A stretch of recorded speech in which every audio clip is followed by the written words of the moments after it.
Good morning. चलिए प्रतिदिन की तरह आज टेंस को देखते हैं और टेंस हिंदी में उसका अर्थ काल होता है। ये सबसे पहले मैं टेंस के डेफिनेशन के बारे में बताना चाहूँगा। The word that stands for a verb form in the sentence is called tense. वो शब्द जो वाक्य में एक क्रिया के रूप में दर्शाता है, एक क्रिया के रूप को दर्शाता है, उसे टेंस कहा जाता है, उसे काल कहते हैं। ठीक है, तो क्रिया का रूप क्या क्या है? क्रिया का रूप जो है मेन वर्ब के रूप में V1 है, V2 है, V3 है और V4 है, V5 है। ये जो है ये सब आपका क्रिया का रूप है, यानी वर्ब फॉर्म है। तो टेंस को तीन भागों में बांटा गया है। There are three types of tense. One is called present tense, एक प्रेजेंट टेंस है पहला भाग। सेकंड पास्ट टेंस और थर्ड है future tense. In Hindi present tense वर्तमान काल, भूतकाल और भविष्यत काल। वर्तमान जो तत्काल हो रहा है, भविष्य जो बीते समय की याद यानी कहानी हिस्ट्री वो भूतकाल की होती है। फ्यूचर यानी आने वाले समय, कोई बात को दर्शाता है, ये घटना को प्रदर्शित करता है। तो सबसे पहले में ये जो प्रेजेंट टेंस है, प्रेजेंट टेंस के चार भाग है। सिंपल प्रेजेंट टेंस या प्रेजेंट इंडेफिनिट टेंस, हिंदी में इसको सामान्य वर्तमान काल कहते हैं। और एक्सिलरी वर्ब जो सिंपल प्रेजेंट टेंस का एक्सिलरी वर्ब है, ये डू और डज होता है। ये माइंड में सेट कर लेना है तो टेंस समझने में आपको आसान होगा। और ये मेन वर्ब, ये जो मेन वर्ब है वर्ब 1 या V5, तो V1 में ही S या IS जोड़ देते तो V5 बन जाता है। ठीक है, तो यहाँ पर ये जो V5 है, ये V5 है, इसको थोड़ा सा स्टार मार्क लगाना जरूरी समझता हूँ, क्योंकि ये जो अब कर्ता देखेंगे थर्ड पर्सन सिंगुलर फॉर्म में होता है तो V5 का यूज होता है। और ये V5 जो है सिंगुलर वर्ब है और ये प्लूरल वर्ब है।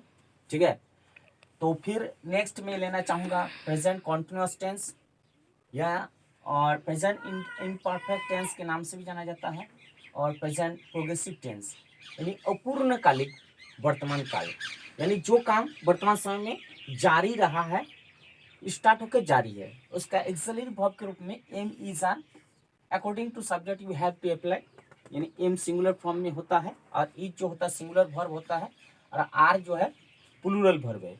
ये दोनों आपका सिंगुलर है, ये सिंगुलर को बताता है, सिंगुलर सिंगुलर। और ये जो वर्ब है ये प्लूरल वर्ब को डिनोट्स करता है। और मेन वर्ब के रूप में आपको V1 में ही ING लगा दीजिएगा तो V4 होगा।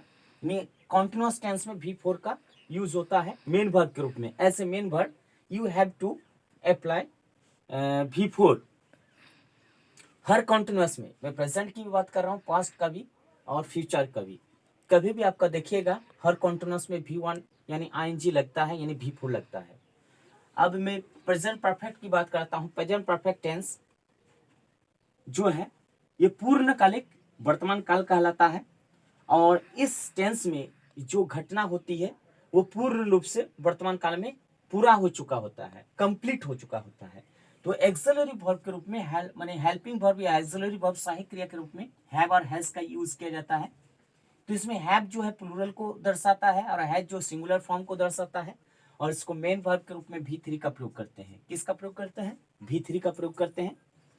अब देखना है आपको प्रेजेंट परफेक्ट कॉन्टिन्यूअस टेंस। तो इस टेंस में ये प्रेजेंट का अर्थ होता है वर्तमान, परफेक्ट का होता है पूर्ण, यानी यही चीज यहाँ पर V3 का रूप यहाँ पर आएगा। और कॉन्टिन्यूअस यानी यहाँ परफेक्ट भी है कॉन्टिन्यूअस है, दोनों टेंस का बोध कराता है एक साथ मर्ज करके। तो इसके एक्सिलरी वर्ब के रूप में आपका हैव और हैज आएगा। तो हैव तो प्लूरल वर्ब है और हैज तो सिंगुलर वर्ब है। और मेन वर्ब के रूप में आपका V3 बीन के रूप में रहेगा। क्या रहेगा? V3 बीन के रूप में रहेगा। V3 तो रहेगा तो इसका पार्टिकुलर एक ही रूप रहेगा, बीन रहेगा। और इसमें जो फिर अंत में देखिएगा हिंदी सेंटेंस में अंत में जो क्रिया होता रहता है, खेलते रहता है, पढ़ता रहता है, खाता रहता है, तो खाता रहता तो ईटिंग तो हो गया तो बीन लगेगा। खेलता रहता है तो यहाँ तो बीन होगा और इसमें V1 प्लस आएंगी, प्लेइंग होगा। तो इस तरह आपका हर बार हर तरह कोई भी आपका चाहे सिंगुलर फॉर्म हो प्लूरल फॉर्म हो उसका कोई ख्याल नहीं रखता है। बीन को लगानी है V3 के रूप में आपको बीन लगेगा, उसके बाद V1 प्लस आईएनजी लगेगा, यानी मेन वर्ब दो रूप में रहता है। तो आज हम लोगों ने सीखा कि टेंस जो है टेंस का एक्सिलरी वर्ब और मेन वर्ब का कहाँ किस किस यानी प्रेजेंट टेंस में कहाँ कहाँ हम लोग जानेंगे ये एक्सिलरी वर्ब है, कहाँ मेन वर्ब का प्रयोग हुआ है। तो ये देखिए यहाँ पर V2 को छोड़कर सारे जो मेन वर्ब है ये V2 का जो प्रयोग है ये नहीं होके सारे मेन वर्ब है। हाँ तो है तो किंतु इसको डिवाइड किया गया है प्रेजेंट टेंस में, देखिएगा सिंपल प्रेजेंट में, प्रेजेंट कॉन्टिन्यूअस में, प्रेजेंट परफेक्ट में, प्रेजेंट परफेक्ट कॉन्टिन्यूअस में। तो सारा बात को आज हम लोगों ने एक्सिलरी वर्ब और मेन वर्ब के रूप में सीखे, और नेक्स्ट टाइम में आप लोगों को मैं और अच्छे तरह से जब इसी पर इसको माइंड में सेट कर लीजिए, जब टेंस पढ़ाऊंगा तो और इजी लगेगा। और इसी के साथ आज का क्लास यहीं पर समापन करता हूँ। धन्यवाद।